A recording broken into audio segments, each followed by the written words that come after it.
उन नियमों को पालन करके हम लोग लगातार आप लोगों के माध्यम से जनता तक पहुंचने का काम कर रहे हैं और आपके माध्यम से जनता से यही अपील है कि ये चुनाव उत्तर प्रदेश के भविष्य का चुनाव है।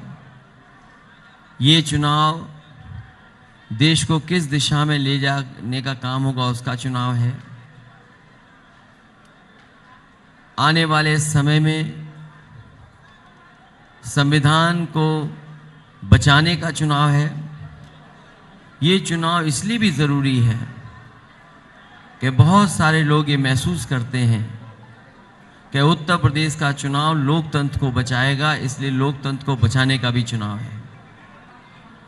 पिछले कई दिनों से समाजवादी पार्टी और राष्ट्रीय लोकदल मिलकर के प्रचार कर रहे थे। अब क्योंकि समय बहुत कम बचा है, कल मैं और आरएलडी के राष्ट्रीय अध्यक्ष जयंत चौधरी जी आगरा में थे। उससे पहले बुलंदशहर में कार्यक्रम किए, उससे पहले मुजफ्फरनगर से लेकर के मेरठ तक कार्यक्रम हुए, हापुड़ में कार्यक्रम हुआ है। और जो पहले चरण की हवा बता रही है, जो पहले चरण का माहौल है, उत्तर प्रदेश की जनता ने मन बना लिया है कि भारतीय जनता पार्टी का पूरा उत्तर प्रदेश से सफाया होगा। आज मैं अलीगढ़ में आपके बीच में समाजवादी पार्टी और आरएलडी के जितने प्रत्याशी हैं उनके सहयोग और समर्थन के लिए मैं आया हूं। मैं आपके माध्यम से अपील करता हूं कि आरएलडी और समाजवादी पार्टी के जितने भी प्रत्याशी उन्हें भारी बहुमत से जिताने का काम करें। भारतीय जनता पार्टी जो पिछले कई समय से उत्तर प्रदेश तो देश की सरकार चला रही है, कहने को तो डबल इंजन की सरकार है, लेकिन डबल इंजन की सरकार ने जिस तरीके से किसानों को निराश किया है, कोई कल्पना नहीं कर सकता था कि किसानों के ऊपर इस तरीके से अन्याय होगा। किसान और खेती करने वाले लोग सबसे ज्यादा दुखी हैं और भारतीय जनता पार्टी की डबल इंजन की सरकार ने किसानों को बर्बाद किया है। कौन नहीं जानता कि किसानों को साल भर बैठना पड़ गया, साल से ज्यादा बैठना पड़ गया। वो लोग अपने ऊपर जो 3 कानून लागू हो रहे थे, थोपे जा रहे थे, उसके खिलाफ खड़े हो गए। लगातार उत्तर प्रदेश, पंजाब और देश के किसान आए। सरकार उस समय गुणगान कर रही थी 3 कानूनों की, और अंततः जैसे ही चुनाव करीब आया, उत्तर प्रदेश और पंजाब का चुनाव देखते हुए भारतीय जनता पार्टी ने 3 काले कानून वापस ले लिए।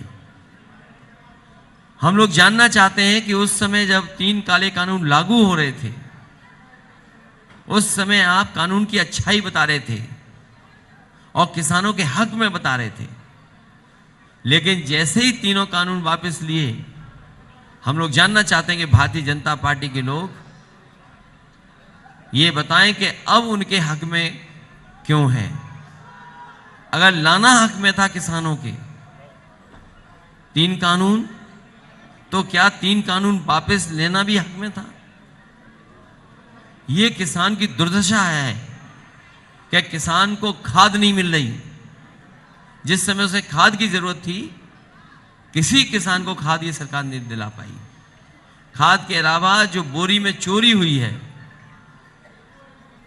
खाद अगर मिल भी गई किसान को, तो बोरी में से चोरी देखी उसने। डीजल, पेट्रोल, हर जरूरत की चीज महंगी है। और सोचिए, अगर कमाई आधी हो जाएगी और महंगाई दुगनी होगी, तो किसान के परिवार में खुशहाली कैसे आएगी? कोविड के समय पर, कोरोना के समय पर यहां पर चलते हुए मजदूरों को देखा है। इसी रोड से, जीटी रोड से न जाने कितने मजदूर जो महाराष्ट्र, गुजरात में थे या दिल्ली में थे, अन्य प्रदेशों में थे, इसी रास्ते उत्तर प्रदेश के अपने घर पहुंचे और बिहार के घर पर पहुंचे। हम जानना चाहते हैं, जब सरकार की सबसे ज्यादा जरूरत थी उस समय मजदूरों को अनाज छोड़ने का काम अगर किसी ने किया तो वो भारतीय जनता पार्टी की सरकार है। इस देश का मजदूर और खासकर उत्तर प्रदेश का मजदूर भूल नहीं सकता कि किस तरीके से सरकार ने मजबूर किया तो उन्हें पैदल पैदल चलने के लिए। और कोरोना के समय पर जब दवाई उपलब्ध हो जानी चाहिए थी, पर्याप्त बिस्तर अस्पताल में होने चाहिए थे, ऑक्सीजन मिल जानी चाहिए थी, ये सरकार दवाई बिस्तर ऑक्सीजन नहीं दे पाई और जितने लोगों की जान गई है अभी तक गिनती नहीं पता है। जो कोरोना के समय पर रेमडेसिविर इंजेक्शन जैसी चीजें थी, ऑक्सीजन जरूरत चीज बन गई थी, उसको डॉक्टर नहीं उपलब्ध करा रहे थे, अधिकारी उपलब्ध करा रहे थे। अगर किसी ने जनता को धोखा दिया है तो डबल इंजन की सरकार ने धोखा देने का काम किया है। आज नौकरी और रोजगार नहीं है। हाँ, इसके बाद नौकरी रोजगार नहीं है। कहां है नौकरी और रोजगार? जो कारखाने लगने थे, मुझे खुशी इस बात की कि अलीगढ़ को भी वो शामिल करें डिफेंस कॉरिडोर में। अब मुझे तो नहीं पता कि क्या बनने जा रहा है यहां पर और क्या बन करके तैयार हो जाएगा। सुना है झांसी में मिसाइल बनाना चाहते थे, अभी वहां मिसाइल नहीं बन पाई है। और अलीगढ़ में भी कुछ डिफेंस कॉरिडोर के माध्यम से कुछ बना रहे होंगे। सुना है कि तोप बनाना चाहते हैं यहां पर, लेकिन कहां है डिफेंस कॉरिडोर? और जो इन्वेस्टमेंट के बहाने लगभग 4.5 लाख करोड़ का एमओयू साइन हुआ था, वो एमओयूज कहां हैं? क्या कोई नया उद्योग कारखाना लगा? मुझे याद है जिस समय ओम प्रकाश राजभर जी और हम लोगों ने सहयोगी दल ने पहली मीटिंग की थी मऊ जिले में, उसी समय तय कर दिया था कि भारतीय जनता पार्टी का दरवाजा बंद करके उसमें कुंडी लगा दी गई है और अलीगढ़ के लोग ताले लगाने का काम करेंगे।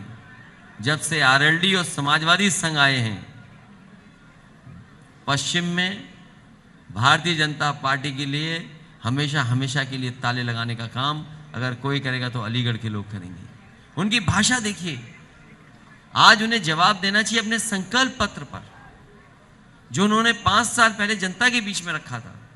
किसान की आय दोगुनी, लैपटॉप, टैबलेट और न जाने क्या क्या देंगे, डेटा देंगे, फ्री वाईफाई देंगे। लखनऊ में तो बड़े पैमाने पे लैपटॉप बढ़ गए, स्मार्टफोन बढ़ गए। बताओ अलीगढ़ के लोगों को कितना मिल गया? और मैं कह सकता हूं कि समाजवादी सरकार के समय जितने काम हुए थे आज भी जमीन पर दिखाई दे रहे हैं। अगर कोरोना के समय पर सबसे ज्यादा मदद की किसी ने तो वो एम्बुलेंस थी। पुलिस का नंबर 100 से 112 करके कबाड़ा कर दिया सरकार ने। और लैपटॉप जिसके घर में भी होगा वो आज भी समाजवादी सरकार में के दिए हुए चल रहे होंगे, आज भी बंद नहीं हुए होंगे। इसलिए हम सब लोग मिलकर के इस भारतीय जनता पार्टी का सफाया करेंगे। आरएलडी और समाजवादी पार्टी दोनों मिलकर के एक गठबंधन तैयार किए हैं और बड़े पैमाने पे छोटे दल, क्षेत्रीय दलों को लाने का काम किया है। समाजवादी पार्टी ने सभी रंगों को जोड़ने का काम किया। ये एक रंगी लोगों को उत्तर प्रदेश से हटाने का काम हम लोग करेंगे।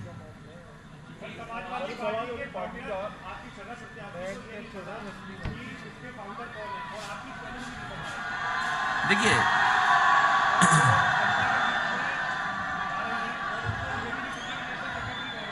मैं ये कहता हूं उन्हें कुछ ना पता हो, उन्हें साइकिल चुनाव चिन्ह तो पता है।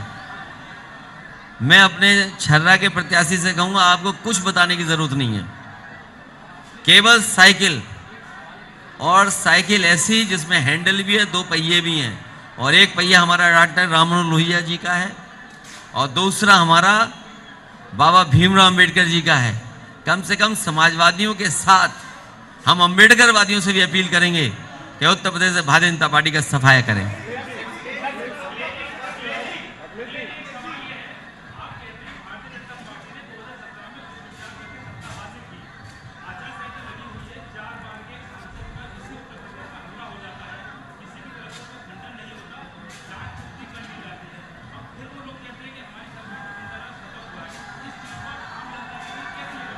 समाजवादी पार्टी ने जिस समय घटना के बारे में जानकारी मिली उसी समय निंदा की।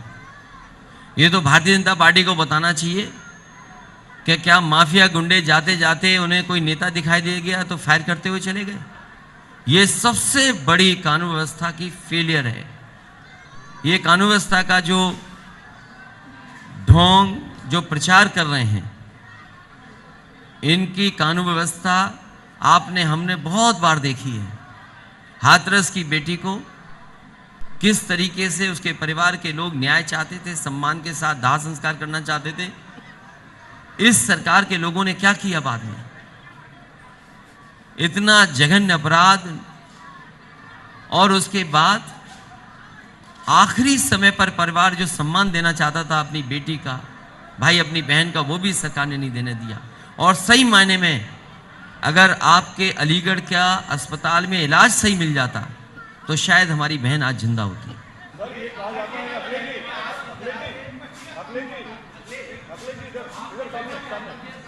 ये कहा जाता है कि समाजवादी पार्टी की जब सरकार थी तो प्रदेश में क्राइम बहुत ज्यादा था और 90% क्राइम खत्म हो चुका है। क्या अखिलेश यादव जब दोबारा अगर सत्ता में आते हैं तो क्रिमिनल और क्राइम पर उनकी क्या सोच होगी? मैं धन्यवाद देता हूं और मैं ये भी कहता हूं आपके माध्यम से, जो लोग भी कानून व्यवस्था से खिलवाड़ करना चाहते हैं वो एक भी व्यक्ति समाजवादी पार्टी को वोट नहीं दे।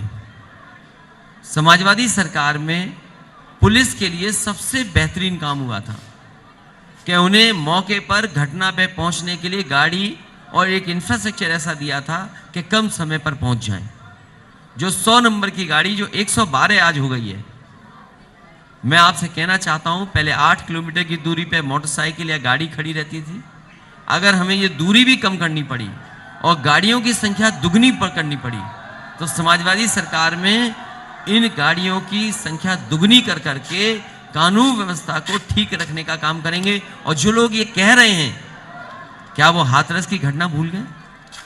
क्या गोरखपुर जो गृह जनपद है मुख्यमंत्री जी का, एक व्यापारी वहां कारोबार के लिए आया और काम के लिए उसको पीट पीट करके पुलिस ने मार दिया, जान ले ली। और आज देश में कस्टोडियल डेथ में सबसे ऊपर उत्तर प्रदेश है। नेशनल ह्यूमन राइट कमीशन ने सबसे ज्यादा नोटिस अगर किसी को दिए तो उत्तर प्रदेश को दिए।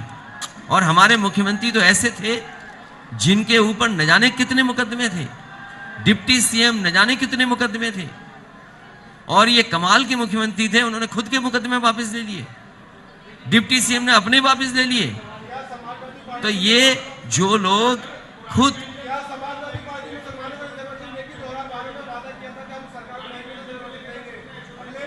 मैं तो आपसे कहता हूं, नहीं, जो हमारा पत्रकार साथी ये पूछ रहा है सवाल आरक्षण को लेकर के, अरे भाई हमें दिल्ली पहुंचा दो, हम जो होगा, हमारा तो पहले दिन का है फैसला कि जाति जनगणना हो, जाति जनगणना हो और दिल्ली पहुंचा दो हमें।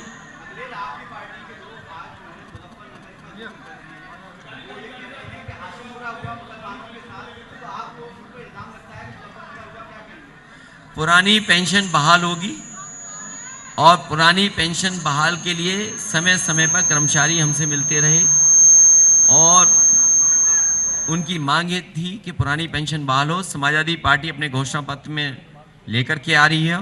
समाजवादी पार्टी ने संकल्प लिया है कि पुरानी पेंशन बहाल करने का काम समाजवादी सरकार में और आरडी के गठबंधन में होगी। जहां तक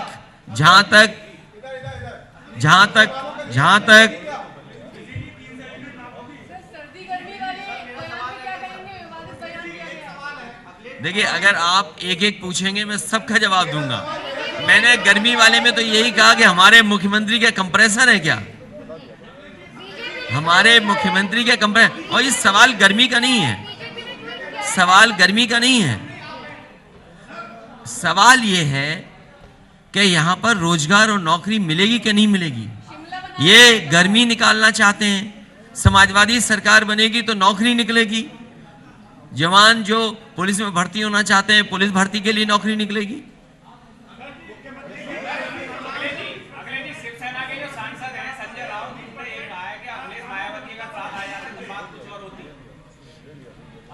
इस बार विचारधाराएं साथ आ रही हैं, लोग आए ना आए, लीडर्स आए ना आए, लेकिन मैं आपके माध्यम से कहना चाहता हूं, ये चुनाव संविधान बचाने का है। बाबा साहब भीमराव अंबेडकर जी ने जो संविधान दिया, भारतीय जनता पार्टी सरकार में आ गई तो दिल्ली में नई लोकसभा बना रहे हैं। हो सकता है संविधान ही बदल दें ये लोग। जो लोग इंडिया गेट में अमर ज्योति को बदल दें, शहीदों के लिए, हमारे सम्मान, फौज के जवानों के लिए क्या सम्मान की बात थी, हर चीज बदलना चाहते हैं। और जनता इस बार इनके बाबा मुख्यमंत्री को बदलना चाहती है। आप जब सत्ता की शपथ लेंगे, जब हलफ लेंगे, तो आप पर दो बड़े चैलेंजेस होंगे। एक चैलेंज होगा बेरोजगारी, दूसरा चैलेंज होगा हेल्थ इंफ्रास्ट्रक्चर, और जो तीसरा सबसे बड़ा चैलेंज होगा कि जिन लोगों ने सोसाइटी में हेटरेट क्रिएट कर रखी है, जाहिर है आपने 12 में बहुत काम किया, लेकिन उसके बावजूद हेटरेट जीती, तो आप इन दोनों चीजों को जब वज़ीर आला की हलफ ले लेंगे तो इन दोनों चीजों को कैसे आप बैलेंस करेंगे? क्या कोई ऐसी वजारत यानी मिनिस्ट्री भी होगी जो हिंदू मुसलमान के दरमियान, तमाम मजहब के दरमियान एक प्यार मोहब्बत भी कायम करे, चूंकि एक बहुत बड़ा चैलेंज होगा दोनों आपके साथ, तो कैसे मैनेज करेंगे? इसीलिए कई मौकों पर मैंने कहा, इस बार जो चुनाव होने जा रहा है वो भाईचारा बनाम भारतीय जनता पार्टी है। भारतीय जनता पार्टी नफरत की राजनीति करना चाहती है। भारतीय जनता पार्टी नकारात्मक राजनीति कर रही है। समाजवादी पार्टी लोगों को जोड़ करके मेल जोल की, गंगा जमनी तहजीब की, भाईचारे की राजनीति कर रही है और पॉजिटिव पॉलिटिक्स की तरफ लेके जा रहे हैं। मुझे खुशी है इस बात की कि अलीगढ़ के उद्योग और अलीगढ़ के कारोबारी अपने प्रयासों से, अपने मेहनत से लगातार न केवल यहाँ के लोगों को रोजगार, नौकरी दे रहे हैं, बल्कि एक्सपोर्ट कर करके दुनिया में अपनी पहचान बना रहे हैं। मैं आपको भरोसा दिलाता हूं कि आने वाले समय में हार्डवेयर डेवलपमेंट के लिए और रिसर्च इंस्टीट्यूट अगर हमें बनानी पड़ेगी तो यहाँ के उद्योग और यहाँ के कारीगरों को जोड़ने के लिए ये रिसर्च इंस्टीट्यूट बनाएंगे, जिससे रोजगार और नौकरी भी मिल सके। अलीगढ़ मुस्लिम यूनिवर्सिटी की एक अपनी पहचान है कि दुनिया में यहाँ के प्रोफेशनल्स गए हैं।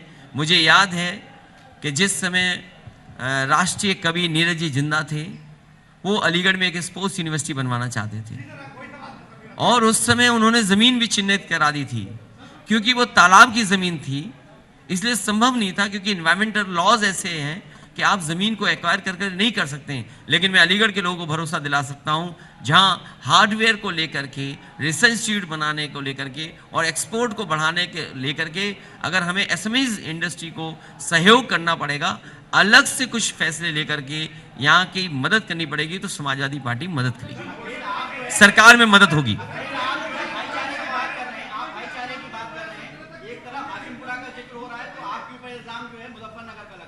देखिए, भारतीय जनता पार्टी जानती है कि बुनियादी सवालों के जवाब उनके पास नहीं है। जो संकल्प पत्र उन्होंने बनाया उसमें सबसे पहले कहा कि हम किसानों की आय दोगुनी करेंगे। हमें कोई बता दे कि आय दोगुनी हुई हो किसान की। अगर खाद जो सरकार ना दे पाए तो आप सोचिए कैसी सरकार है। हमने कहा कि गन्ने के भुगतान के लिए समाजवादी सरकार में किसानों को मिल से नहीं लड़ना पड़ेगा, धरने पे नहीं बैठना पड़ेगा किसानों को। समाजवादी सरकार बनेगी तो एक फार्मर्स कॉर्पस फंड बनाया जाएगा जिससे किसानों का समय पर भुगतान हो सके। समाजवादी पार्टी ने यह तय किया है सरकार बनने पर 300 यूनिट घरेलू बिजली फ्री होगी। आज सरकार के लोग जवाब नहीं दे पा रहे हैं, और जैसे ही समाजवादी पार्टी ने 300 यूनिट फ्री का कहा, उन्होंने कहा कि हम बिजली के बिल आधे कर देंगे। तो अगर बिजली के बिल आज आधे कर रहे हो आप, इसका मतलब ये था कि 4.5 साल से आप पैसा वसूल रहे थे, क्या आप 4.5 साल का पैसा वापस करेंगे? और हमारे मुख्यमंत्री आपके जिले में भी आए थे, मुझे उम्मीद थी कि वो कारखाने का नाम बोलेंगे, और मैं परसों अगर आ रहे हैं तो आप उनसे कहिए कि बिजली का कारखाने का नाम लेकर के बता दो। जो मुख्यमंत्री यहाँ आए और हरदुआगंज के प्लांट का उद्घाटन किया, मुझे लगा कि बिजली के कारखाने का नाम बताएंगे कि बिजली का कारखाना क्या है। लेकिन उन्होंने न केवल आपको निराश किया, मैं टीवी पे देख रहा था, मुझे भी निराश कर दिया। जो मुख्यमंत्री बिजली का कारखाने का नाम ना ले पाए, 660 सुपर क्रिटिकल थर्मल प्लांट, अगर मुंह से आप परसों सुन लो तो हम मान जाएंगे आपसे। वो अभी ये कारखाना जो समाजवादियों की सरकार में लगना शुरू हुआ पूरा हो गया है।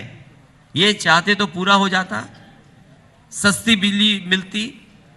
आप खुद महसूस करिए कि जिस समय बिल आता है तो बताओ जनता को करंट लगता है कि नहीं लगता है। और 2 बार सरकार बनी इनकी, क्या उत्तर प्रदेश का कोटा जनता के लिए बिजली का नहीं बढ़ा सकते थे? ये बिजली का कारखाना शुरू होगा, किसानों को सिंचाई का फ्री और साथ ही साथ घरेलू बिजली 300 यूनिट फ्री देने का काम समाजवादी सरकार में होगा।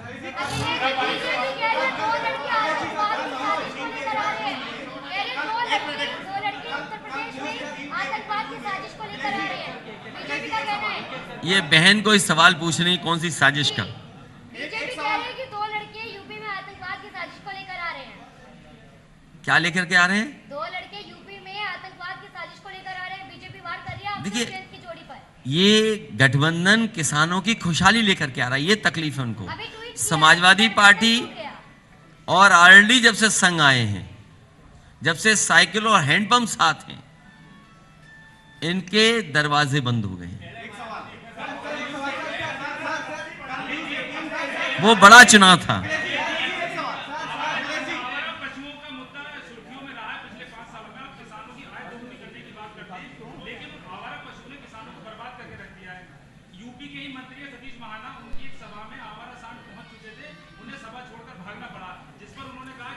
उत्तर प्रदेश में आ गए सांड, उत्तर प्रदेश में सांड आ गए। आज पता लगा आपको? नहीं नहीं, हमें तो बहुत पहले से पता है। 4.5 साल से परेशान है सांड से। हाँ?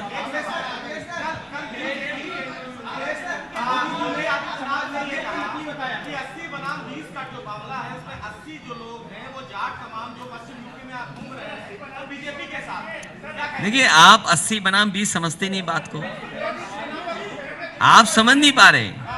जो वो बोल रहे हैं वो ये बोल रहे हैं कि जो 80% लोग हैं वो गठबंधन के साथ हैं और 20% नाराज हैं, तो 100 के 100% गठबंधन के साथ हैं। आप बात नहीं समझ रहे। और कभी बताइए आप, कोई सांसद कूटा गया होगा, विधायक दौड़ाए गए होंगे, गांव में नहीं घुस पा रहे, गांव में इनका विधायकों का बहिष्कार हो रहा है और जनता तिरस्कार कर रही है इनका।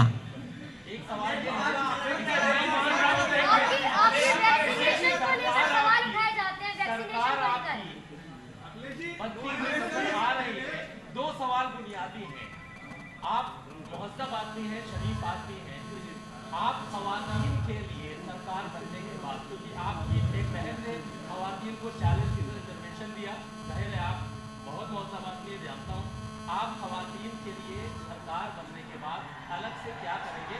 दूसरा सवाल, आज तक हमने 15 साल के जर्नलिज्म में अलीगढ़ में कोई वजीर नहीं देखा, कोई सरकार ने मिनिस्टर नहीं बनाया। क्या आप अलीगढ़ को सरकार बनने के बाद वजारत देंगे और खवातीन को क्या रिजर्वेशन देंगे? अब क्या तो सब पता है। देखिए, अभी कांग्रेस ने जो दिए सब हमारी बहन माताओं को हराने के लिए दे दिया। नहीं, आप क्या करेंगे बस ये समाजवादी पार्टी की सरकार में, और मैं आपको भरोसा दिला सकता हूं आपके माध्यम से, उनके जो सवाल हैं पढ़ाई के, शिक्षा के, स्वास्थ्य के और सिक्योरिटी के, तीनों इश्यूज को पिछली सरकार में कोशिश कर करके रिजॉल्व किया था।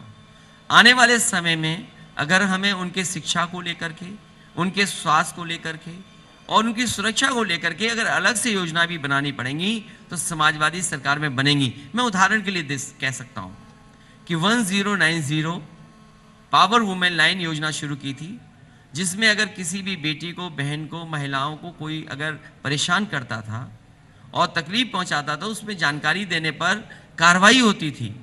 मुझे याद है लाखों बहनों को उससे मदद मिली थी। और कई बार क्योंकि बहन बताना नहीं चाहती हैं कि कौन परेशान कर रहा है, कोई रिश्तेदार है, कोई जानने वाला है, तो वो योजना ऐसी थी जिसमें किसी को जानकारी नहीं मिलती थी। और मुझे याद है सुप्रीम कोर्ट ने अप्रिशिएट किया था कि जो 1090 है योजना अच्छी है, इसको और स्टेटों को भी लागू करना चाहिए। मुझे याद है कि न्यूट्रिशन मिशन चलाया गया था कि जो प्रेग्नेंट महिलाएं हैं उनको पौष्टिक आहार कैसे मिले। Bill and Melinda Gate foundation के साथ टाई अप कर करके हमने कोई फाइनेंशियल सपोर्ट नहीं लिया था उनसे, उनकी एक्सपर्ट लोगों से जानकारी करके कि माँओं को और गर्भवती माँ को क्या खाना दें, कैसे स्वास्थ्य का ध्यान दें, उन योजनाओं पे काम हुआ। अगर आज भी अलीगढ़ में अगर आप जाएं तो जो लैपटॉप डिस्ट्रीब्यूशन हुआ था तो सबसे ज़्यादा पाएंगे कि हमारी बहनों को मिला था, जो आगे की पढ़ाई करने जा रही थी उनको मिला था।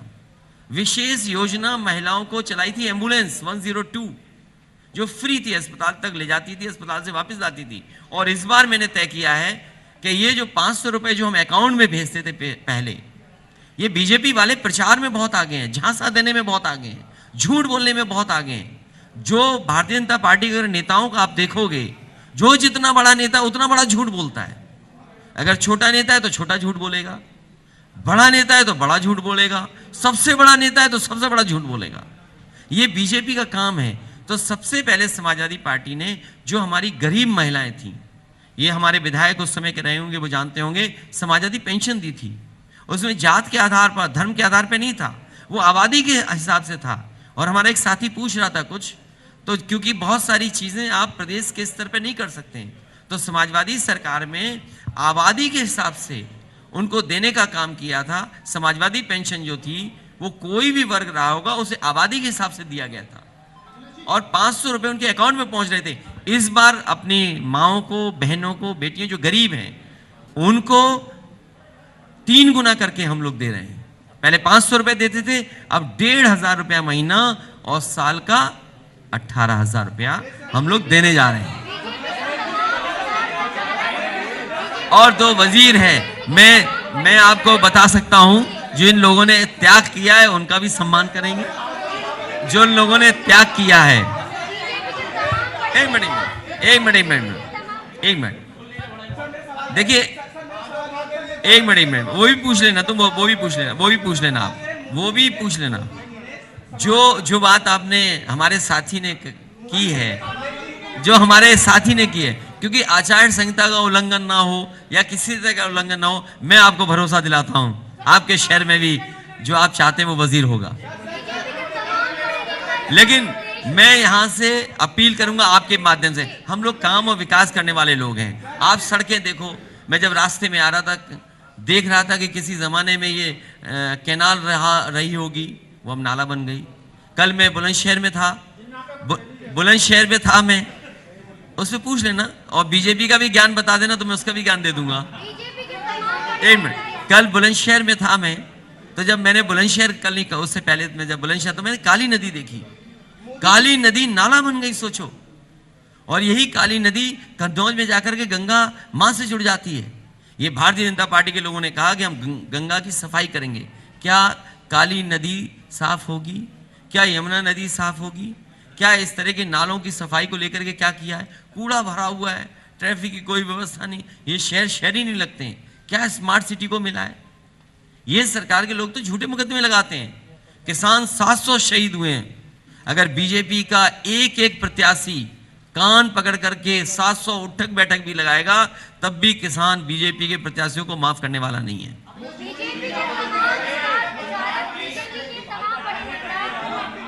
क्या चीज पूछ रहे हो?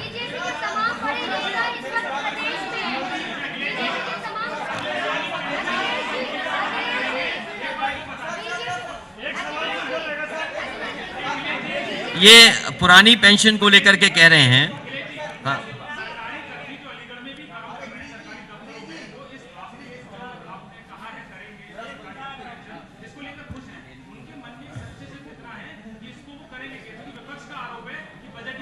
कौन विपक्ष है? ये सत्ता वाले कुछ जानते नहीं है, झूठे हैं। जो कर्मचारी आपसे कहे उससे कहिए सत्ता में बैठे लोग झूठे हैं।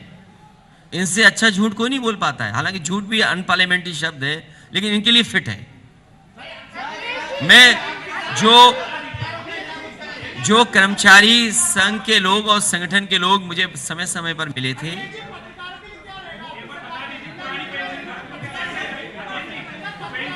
पत्रकारों को जेल नहीं भेजा जाएगा, कोई डराएगा धमकाएगा नहीं, आपकी सुरक्षा की जाएगी। जो हमारे साथी ने पुरानी पेंशन को पूछा है, जितने भी कर्मचारी संगठन हैं उत्तर प्रदेश के, कई लोग मुझे समय समय पर मिले थे, और समय समय पर मिलने के बाद मैंने जो फाइनेंशियल एक्सपर्ट्स हैं और जो पुराने अधिकारी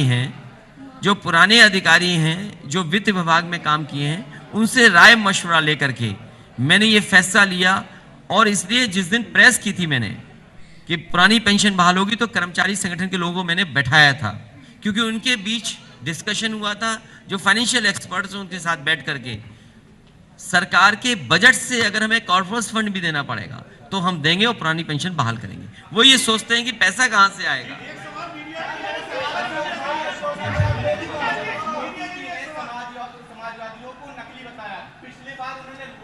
अच्छा, पूरा देश जानता है कौन नकली है।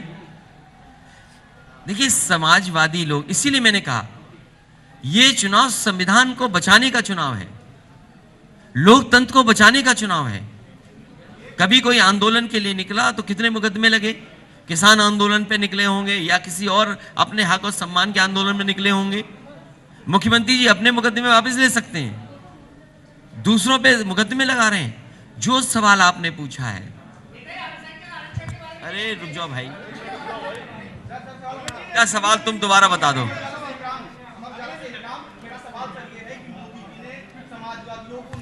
तो मैं इसलिए कह रहा हूं कि जो संविधान में हमारे देश को प्रेम्बल में लिखा है कि सोशलिस्ट कंट्री होगा, हमारी व्यवस्था सोशलिस्ट होगी। अगर हम सेकुलर होते हैं तो हमें आपको सबको अधिकार है कि हम कोई भी धर्म को मान सकते हैं। सोशलिस्ट शब्द, समाजवादी शब्द संविधान का है, वो हमें नहीं कह रहे हैं, वो संविधान को भी यही कह सकते हैं। इसलिए सावधान रहिए। जिनकी सरकार 2 बार बनी हो, उन्होंने कितने नौजवानों को बेरोजगार कर दिया, और समाजवादी व्यवस्था को पूरा का पूरा खत्म कर दिया। हमारे समाज की समाजवादी व्यवस्था हो, सब कारखाने बेच दिए। जो बड़े बड़े कारखाने थे जहां पर नौकरी रोजगार मिलता, वो बिक गए कि नहीं बिक गए। हवाई जहाज बिक गए, हवाई जहाज जहां खड़े होते थे वो एयरपोर्ट बेच दिए, बंदरगाह बेच दिए, रेलवे स्टेशन बेचने की तैयारी है, डिफेंस की जमीन बेचने की तैयारी है। और किसको? हम आप सबने अपनी सेविंग से पैसा निकाला कोरोना के समय पर। जिस समय महामारी आई, आपने अपने परिवार के इलाजों के लिए सेविंग से पैसा निकाला। और सोचो देश के कुछ उद्योगपति कहां पहुंच गए। जिस समय सबके ऊपर संकट था, कारखाने उद्योग बंद थे, कुछ उद्योगपति कहां जा रहे थे। तो ये समाजवादी विचारधारा, समाजवादी सोच से ही खिलाफ लोग हैं। इसीलिए मैंने कहा कि बहुरंगी लोग हैं, हम सबको साथ लेकर के जाना चाहते हैं। और जो लोग नारा दे रहे हैं सबका साथ सबका विकास, अगर समाजवादी लोग नकली हैं तो सबसे बड़ा नकली नारा अगर कोई है तो वो सबका साथ सबका विकास। क्या हम जा सकते हैं?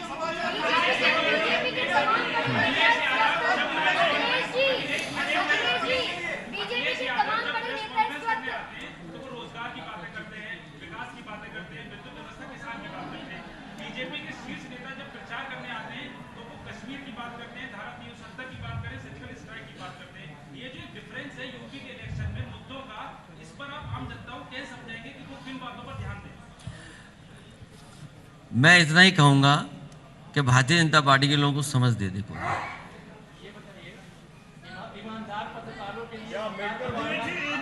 अरे भाई, झगड़ा हो जाएगा हमारा आपका अगर मैंने ईमानदार किसी को बोल दिया तो हमारा आपका झगड़ा हो जाएगा। कोई सवाल पीछे से पूछ रहा है। अरे बीजेपी के झांसे से बचिए, बीजेपी के झूठ से बचिए। अरे कोई आगे रिपीट कर दे जो इनका सवाल है।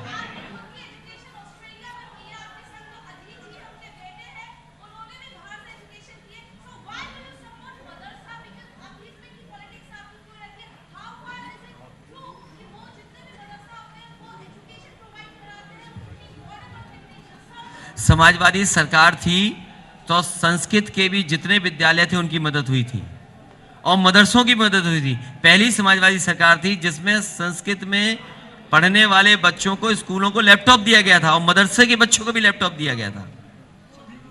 और समाजवादी पार्टी के लोग, इसीलिए मैंने कहा कि समाजवादी पार्टी के लोग प्रोग्रेसिव हैं, प्रोग्रेसिव सोच के साथ आगे बढ़ रहे हैं। हम पॉजिटिव बातें कर रहे हैं, हम नकारात्मक बातें नहीं कर रहे हैं। हमारे बाबा मुख्यमंत्री देखिए, अच्छा बाबा मुख्यमंत्री, हमारी बहन पूछ रही है कुछ सवाल, हमारे बाबा मुख्यमंत्री कह रहे हैं कि हम गर्मी निकाल देंगे। अरे भाई कोई आप कंप्रेसर है क्या? गर्मी निकाल देंगे? अगर गर्मी लग रही है तो उत्तराखंड में जाओ आप, किसने रोका है आपको? हम आप सब छुट्टी मनाने कहाँ जाते हैं? नैनीताल, अरे कश्मीर, देहरादून, श्रीनगर। तो हम कहते हैं ना हमारे बाबा मुख्यमंत्री जी को भेज दूं वहां पे।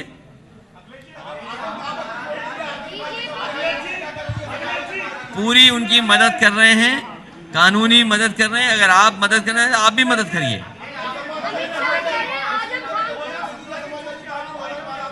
क्या चीज?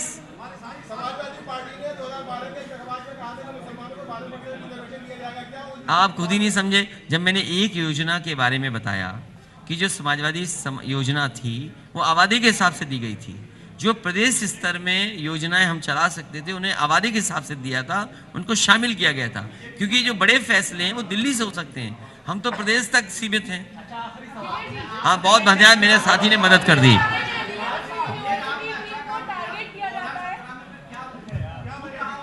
वो जो पुराना काम था जनता को याद आ रहा है। आज जो एम्बुलेंस सड़क पे चल रही है, जो कोरोना के समय पे मदद आई थी, वो वही समाजवादियों की चलाई हुई थी।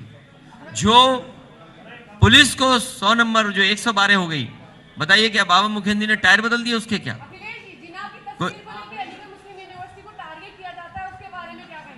नहीं नहीं, देखिए ये सवाल अभी के लिए नहीं है। अभी सवाल ये है कि नौजवानों को रोजगार मिलेगा कि नहीं मिलेगा। अभी सवाल ये है कि गन्ने की कीमत समय पर मिलेगी कि नहीं मिलेगी।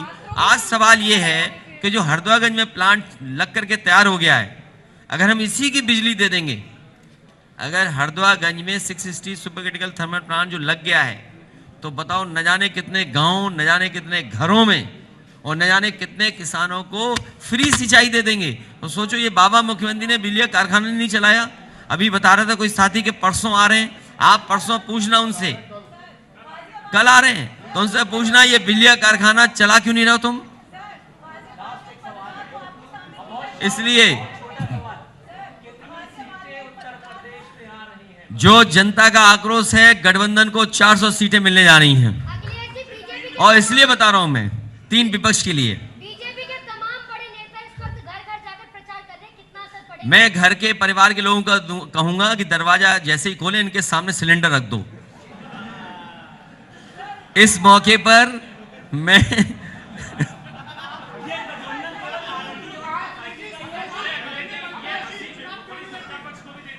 क्या चीज?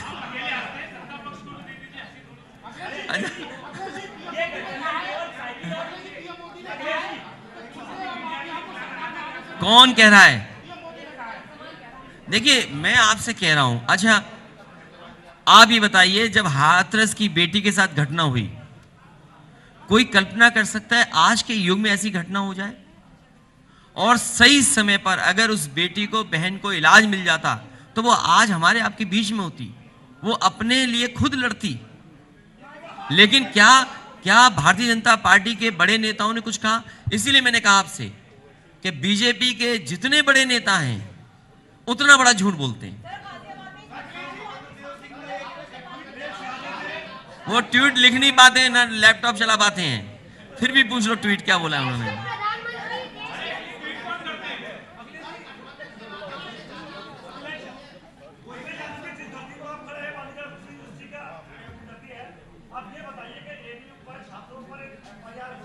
जितने भी झूठे मुकदमे सब वापस लिए जाएंगे।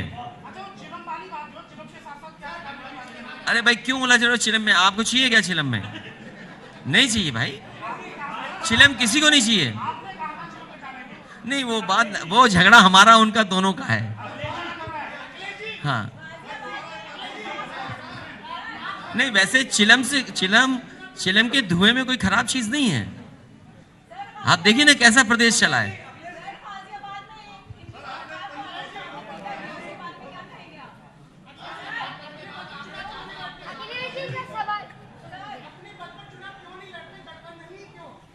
नहीं, गठबंधन इसलिए कि सब रंगों को जोड़ लें, सब साथियों को जोड़ लें। जो क्षेत्रीय दल हैं उन्होंने भी काम किया अपने लोगों के बीच में, और देखिए बीजेपी सबसे बड़ा झूठ बोलती है कि वो गठबंधन नहीं करती है। गठबंधन याद होगा आपको, जिस समय भारतीय जनता पार्टी के गृह मंत्री लखनऊ में निषाद और कश्यप समाज के लोगों को बुलाए थे, कमरे में उन्होंने जो वादे किए थे, जब वादे नहीं पूरे हुए तो क्या कश्यप और निषाद समाज ने नारे नहीं लगाए थे कि जब तक आरक्षण नहीं होगा तब तक हम वोट नहीं देंगे, आरक्षण नहीं तो वोट नहीं, ये कहा निषाद समाज ने। और सबसे बड़ा धोखा दिया इन्होंने।